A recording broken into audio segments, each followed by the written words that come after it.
मेरा नाम आयशा है। मेरा ताल्लुक इस्लामाबाद से है। वालिद की अच्छी आमदनी होने की वजह से ही हम महंगे शहर में रह रहे थे। मेरे अलावा मेरा एक भाई और भी है। मेरी सारी फैमिली पढ़ी लिखी है और अमीर है। शुरू से ही हमने कभी गरीबी नहीं देखी। गाड़ी नौकर चाकर हमें मुयस्सर रहे हैं। हमारी हर खुशी पे घर में पार्टी होना मामूली सी बात है। मेरा दाखिला शहर के महंगे तरीन स्कूल में करवाया गया था। मेरा भाई भी उसी स्कूल में पढ़ता था। मैं अपनी पढ़ाई में शुरू ही से ज़हीन थी।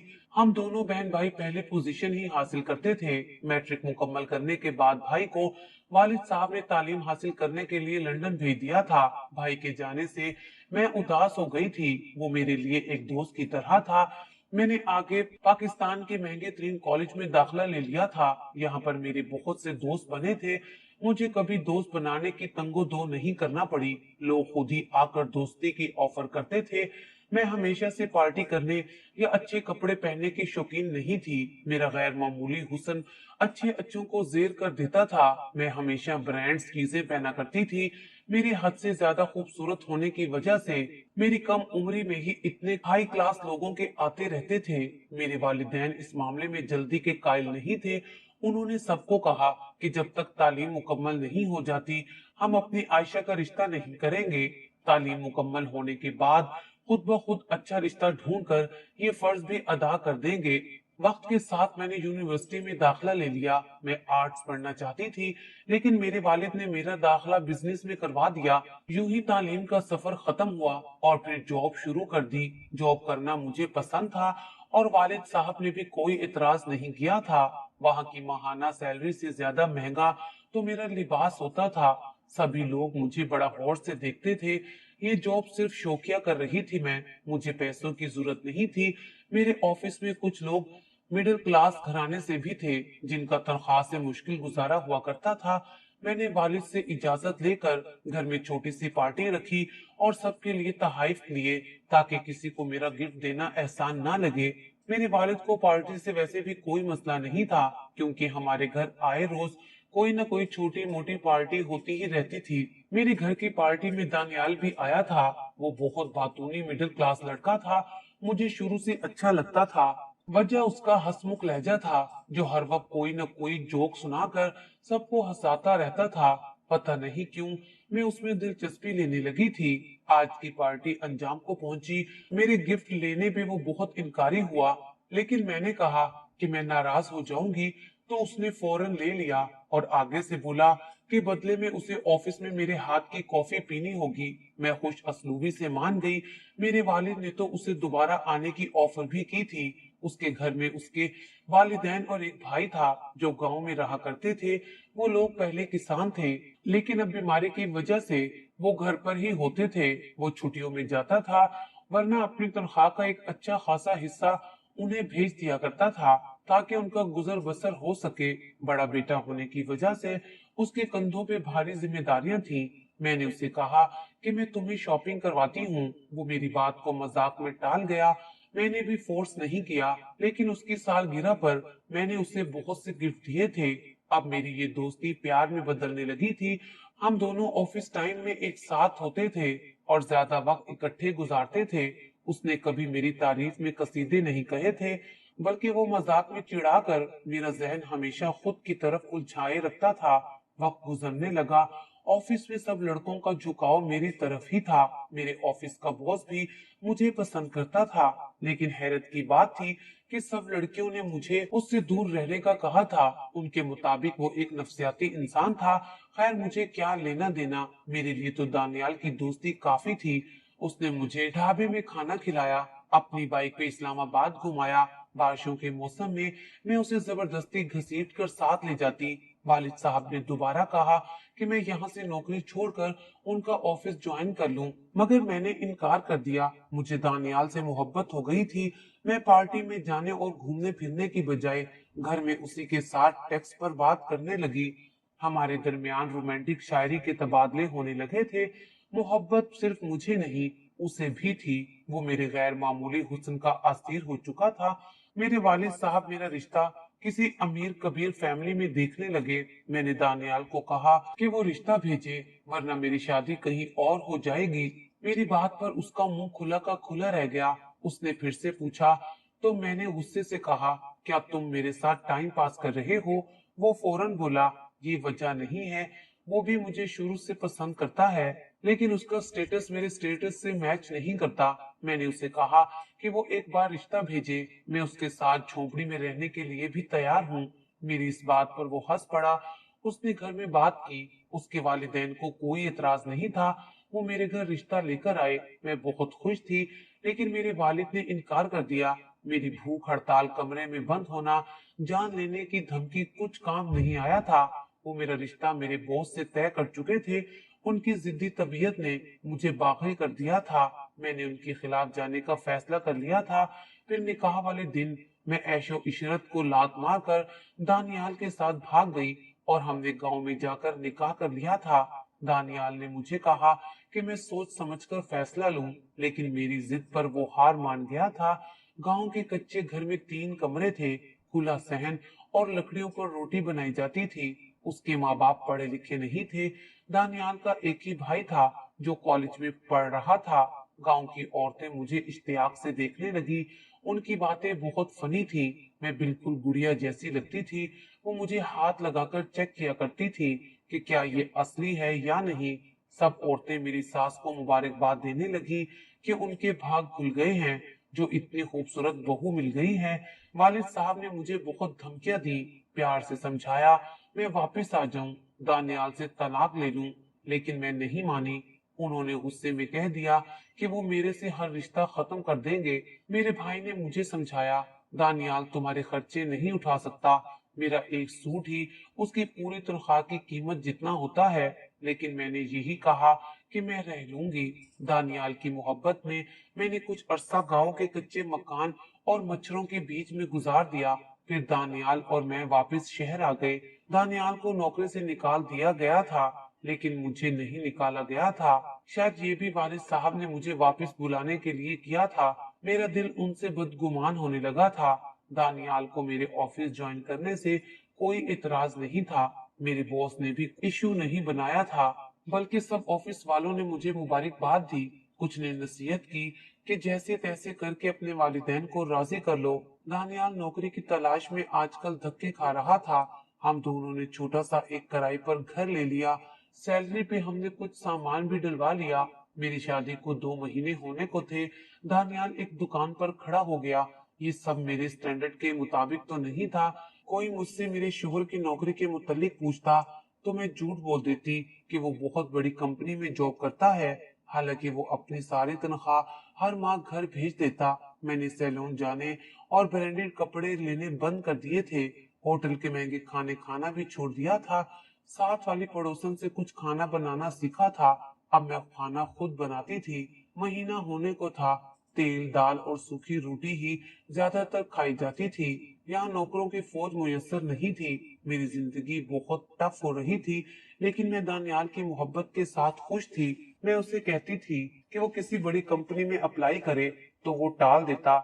शादी के तीसरे महीने हमारी इस बात पर बहस भी हुई थी। रोज रिक्शे में ऑफिस आते जाते मोहल्ले वालों की, खासकर मर्दों की हसरत भरी निगाहें मुझे महसूस होती थी। मैंने ऑफिस में कर्जे के लिए अप्लाई किया था ताकि दानियाल बाहर जाकर कमा सके। उसने बहुत मना किया, लेकिन मैंने कह दिया कि आज हम 2 हैं, कल हमारी औलाद होगी, हमें उनके लिए तो कुछ करना होगा। शादी के बाद मैंने एक बात नोट की थी कि दानियाल हंसमुख सिर्फ ऑफिस में था। घर में वो आम लोगों की तरह ही था, लेकिन वो मेरी इज्जत करता था, मगर इज्जत से सारी उम्र पेट नहीं भर सकता था। ऐसी बातें कभी कभी मेरे जहन में गूंज जाया करती थी। दोस्तों के कहने पे वालिद साहब से भी मिलने गई थी, लेकिन चौकीदार ने अंदर ही नहीं जाने दिया। मेरे वालिद ने सारी प्रॉपर्टी भाई के नाम लगा दी थी। मेरे साथ सारे ताल्लुक तोड़ दिए थे। गार्ड को सख्ती से मना किया था कि ऑफिस या घर में मेरा दाखिला मुमकिन नहीं है। भाई की शादी उन्होंने एक बिजनेसमैन की बेटी से कर दी थी। भाई भाभी को लेकर बाहर के मुल्क चला गया था। बॉस ने जो लोन दिया था, मैंने उन पैसों से दानियाल को दुबई भेजने का फैसला कर लिया। वीजा लगते ही दानियाल दुबई चला गया था। उसे वहां पाकिस्तानी 1 लाख सैलरी पर नौकरी मिल गई थी। वक्त गुजरता रहा। दानियाल को दुबई गए 2 साल हो गए थे। वो 2 साल बाद आया और 15 दिन के बाद दोबारा चला गया। हम दोनों के रिश्ते में मिठास खत्म हो चुकी थी। हम एक दूसरे से बेजार रहने लगे थे। ना ही मैंने उससे ज्यादा बात की और ना ही उसने मेरा हाल अहवाल पूछा। उस दिन गांव से मेरे ससुराल वाले भी आए थे। वो दिन रुके और बेटे से मिलकर वापस चले गए। मेरी सास और ससुर भी मेरे से औलाद चाहते थे, जो मैं फिलहाल नहीं चाहती थी। अभी हमारा खर्चा पूरा नहीं होता था। वो सादे से लोग मेरी बात सुनकर चुप हो गए थे। मुझे कभी कभी गुस्सा चढ़ता कि सारी कमाई इन्हें दे दी जाती है, हालांकि इस पर मेरा भी हक है। मैं अपने शोहर से बहुत परेशान हो चुकी थी। मोहल्ले का हर मर्द मुझे हवस भरी निगाहों से देखता, क्योंकि किसी की भी बीवी इतनी खूबसूरत नहीं थी। सबकी जिंदगी उनके बच्चों के पीछे गुजर रही थी, अपना आप जीना भूल गई थी। तभी मैं बच्चे नहीं चाहती थी। मेरी मोहब्बत खत्म हो गई थी। दिल और दिमाग दोनों ने काम करना बंद कर दिया था। मुझे लगा कि मुझे वालिद का फैसला मान जाना चाहिए था, लेकिन अब देर हो चुकी थी। मैं अपने फैसले पर पछता रही थी। वालदा से बात की तो वो मिलने आ गई, लेकिन हवस ज़दा गली और छोटे घर में वो ज्यादा देर बैठ ना सकी। लाइट भी गर्मियों में कम ही आती थी। वो इसरार करके मुझे अपने साथ पार्लर ले गई। नए कपड़े भी ले दिए। इतने दिनों बाद मुझे ये सब बहुत अच्छा लगा था। बदबूदार गलियां, किचन में काम करना कोफत में मुब्तला कर रहा था। दानियाल के भाई ने यूनिवर्सिटी में एडमिशन लिया तो मेरे शोहर ने 2 माह मुझे खर्चा भेजने की बजाय उसकी फीस भर दी। मैंने उस बात पर बहुत झगड़ा किया। जब भी हमारी बात होती, झगड़ा लाजमी होता था। वो पहले की तरह घंटों बात करना, शायरी के तबादले करना, सब 2 दिन की चांदनी थी। अब आगे सिर्फ अंधेरी रात थी। ऑफिस में सब लोग मेरे हालात से बखूबी वाकिफ थे, और क्यों ना होते। ब्रांडेड कपड़े पहनने वाली एक लड़की अब सादा से कपड़ों में ऑफिस आती थी। एक दिन मैं कोई फाइल लेकर बॉस के पास कमरे में गई तो उन्होंने कहा कि मेरे शोहर को हीरे की पहचान नहीं है। जो लिबास मैंने पहन रखा है वो मेरे शान शान नहीं है। अगर मैं उनसे निकाह नहीं करना चाहती तो बेशक ना करती, मगर किसी ऐसे आदमी से निकाह करती जो मुझे मलका की तरह बनाकर रखता। मैं खामोश से लब बीच कर रह गई। अब वो मुझे अपनी हर इम्पोर्टेंट मीटिंग में शामिल करने लगे थे। कुछ ही अरसे में मेरी प्रमोशन कर दी। शुरू शुरू में मेरा जमीर मलामत करता कि ये सब ठीक नहीं है, लेकिन आहिस्ता आहिस्ता मैंने जमीर की सुन्नत छोड़ दी थी। मैं भी उनकी दिलजोई के लिए 2-3 बातें कर लेती। मुझे समझ आ रहा था कि अब भी वो मुझसे मोहब्बत करते हैं। एक दिन वो मुझे डायमंड शॉप पर ले गए। मेरे इनकार के बावजूद भी उन्होंने मुझे महंगा डायमंड का सेट गिफ्ट किया था। फिर ये मामूल बन गया। मैं महीनों तक अपने शोहर को कॉल नहीं करती, और बात करती तो थोड़ी बात करके कॉल बंद कर दिया करती। ज्यादातर बॉस के साथ फोन पर लगी रहती। मेरा बदला रवैया मेरे शोहर ने भी महसूस किया था। वो समझा शायद मैं उसे पैसे ना भेजने की वजह से अब तक नाराज हूँ।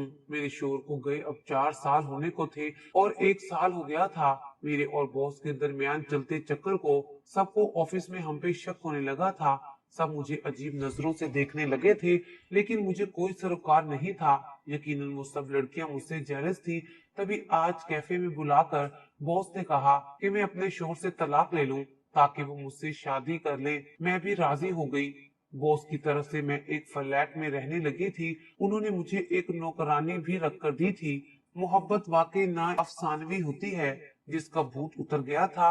फिर मैंने शाम को फोन पर शोहर से तलाक का मुतालबा किया। पहले तो वो बहुत परेशान हुआ, वापस आने का बोला, लेकिन मैं ना मानी। वो वजह पूछने लगा। मैं तंग आ गई थी। अब मैं मजीद इस तरह की जिंदगी नहीं गुजार सकती थी। उसने मिन्नत की कि अब वो मुझे हर महीने पूरा खर्चा भेजेगा, लेकिन मैं किसी हाल में भी उसके साथ नहीं रहना चाहती थी। आखिरकार वो मेरी बात मान गया। दानियाल से तलाक लेकर इद्दत के बाद मैंने अपने बॉस से शादी कर ली। जब वो मुझे अपने घर की जगह एक झोपड़ी में ले आया, जहाँ एक बड़ा सा खड्डा खुदा हुआ था, मैं जोर जोर से चीखने लगी। वो उस खड्डे में मुझे जिंदा दफनाने के इरादे से यहाँ ले आया था। वो मुझे मारना चाहता था। ऑफिस की लड़कियां ठीक कहती थी कि वो एक नफसियाती इंसान है। मैं वहां से भागने लगी तो उसने मुझे पकड़ लिया। वो पागलों की तरह हंस रहा था। मुझे अपनी गलतियों का पछतावा होने लगा था। दानियाल ने आज तक मुझसे बदतमीजी नहीं की थी, और मेरा बॉस मुझसे अपनी बेइज्जती का बदला ले रहा था। जब पहली बार उसने मुझे प्रपोज किया था और निकाह के लिए कहा था, तब मैंने उसकी बहुत इंसल्ट की थी। उसने फैसला कर लिया था कि वो मुझसे बदला लेगा। मैं इतने लोगों के सामने से खुले आम रिजेक्ट करके गई थी। उसने दानियाल को नौकरी से निकाल दिया था। जब वो कहीं भी सीवी लेकर जाता तो बॉस पहले ही अपने ताल्लुकात लड़ाकर उसे वहां से भी निकलवा देता। फिर मुझे लोन देना भी उसकी एक चाल थी, ताकि बाद में वो मुझे जाल में फंसा सके। मैं दौलत और महंगे गिफ्ट देखते ही उनकी तरफ चल पड़ी और अपना सब कुछ उसे सौंप चुकी थी। मैं वहां से अपने आप को छुड़वा कर भागी थी। पता नहीं वो मुझे किधर ले आया था। मैं सड़क पर अंधाधुंध भागती हुई एक ट्रक से टकरा गई थी। मैं थोड़ी जिंदगी चाहती थी ताकि सबसे अपनी गलती की माफी मांग लूं। मुझे बस दानियाल से माफी मांगनी थी। 2 महीने बाद मुझे हॉस्पिटल में होश आया था। रोड से कुछ लोगों ने मुझे उठाकर अस्पताल पहुंचा दिया था। मेरे वालिदैन को इत्तला दे दी गई थी। मैं 2 महीने से कोमा में थी। मेरे होश में आते ही पुलिस आई और मैंने अपना बयान लिखवाया। सब मेरी हालत देखकर हैरान थे। मुझे मरता हुआ देखकर मेरे वालिद ने भी मुझे माफ कर दिया था। मैं एक्सीडेंट की वजह से दोनों टांगे गंवा चुकी थी। वालिद ने सब जगह मालूम करवाया कि कहीं से मेरा इलाज हो सके, लेकिन मुझे अब सारी जिंदगी यूं ही रहना था। 1 महीना मजीद अस्पताल में रहने के बाद मैं घर आ गई। मैंने घर आते ही वालिद और वालदा को सारी हकीकत बता दी। वो खफा हुए कि इतने बड़े फैसले में खुद से लेने लगी थी। पहली गलती के बाद मैंने दूसरी गलती उससे भी बड़ी की थी। बॉस से मैंने तलाक मांगी और मुझे तलाक देने पर राजी नहीं था। उसने मुझ पर कातलाना हमला किया था। वालिद की सपोर्ट मिलते ही मैं अपना मामला अदालत में ले गई। मेरे वालिद ने पैसा लगाकर एक काबिल वकील किया जो मुझे तलाक दिलवा चुका था, और बॉस को भी 2 साल की कैद हुई थी। आज इस हादसे को 2 साल होने वाले हैं। मैंने दानियाल से भी माफी मांग ली थी, मगर उसने मुझे कोई जवाब नहीं दिया। मेरा फोन काट दिया था। मैं अल्लाह ताला से अपनी गलतियों की माफी मांगती हूँ। मैंने अपने शोहर के साथ खयानत की थी और उसी की मुझे सजा मिली थी। मैं एक दिन गाड़ी में भाभी के साथ बाहर आई तो मेरी नजर दानियाल पर पड़ी। वो दुकान पे खड़ा था। मैं भाभी की मदद से व्हील चेयर पर बैठी थी। दानियाल के साथ एक लड़की थी जिसने एक छोटा सा बच्चा भी उठाया हुआ था। उसे देखकर मुझे खुशी हुई कि उसने जिंदगी में आगे बढ़ने का फैसला किया था। मेरी आवाज पर उसने मुझे देखा और हैरान रह गया। मैंने हाथ जोड़कर सबके सामने उससे माफी मांगी थी। उसके निकाह में होते हुए किसी गैर मर्द से चक्कर चलाने की भी मुझे सजा मिली थी। आज उसने मुझे माफ कर दिया था। अपनी बीवी और बच्चों से भी मेरा तारुफ करवाया। 2 साल पहले ही मेरी शादी के बाद उसने शादी की थी। वो अपनी बीवी और बच्चों के साथ खुश था। उसकी कंपनी ने उसका तबादला पाकिस्तान कर दिया था। वो अब भी उसी तंग गली में अपने बेटे और बीवी के साथ रहता था, लेकिन उसकी जिंदगी कितनी मुकम्मल थी। उसकी बीवी ने वो घर जन्नत बना दिया था। मैं खाली हाथ थी। मैंने ये रिश्ता खुद गवा दिया था। मैं घर लौट आई। मेरे वालिद भी अपनी मर्जी चलाने वाले नहीं थे। वो बस अपनी औलाद की भलाई सोचा करते थे। मेरी आंखों से दौलत की पट्टी हटी थी तो मुझे ये बात समझ आई थी कि अब मैंने एक स्कूल खोल लिया था जहाँ 100 बच्चे मुफ्त में तालीम हासिल करने आते हैं। मैं यूं ही दूसरों की मदद करके अपने जमीन का बोझ उठाने की कोशिश में हूँ। आप भी मेरे लिए दुआ करें कि अल्लाह ताला मेरे सारे गुनाह माफ कर दे।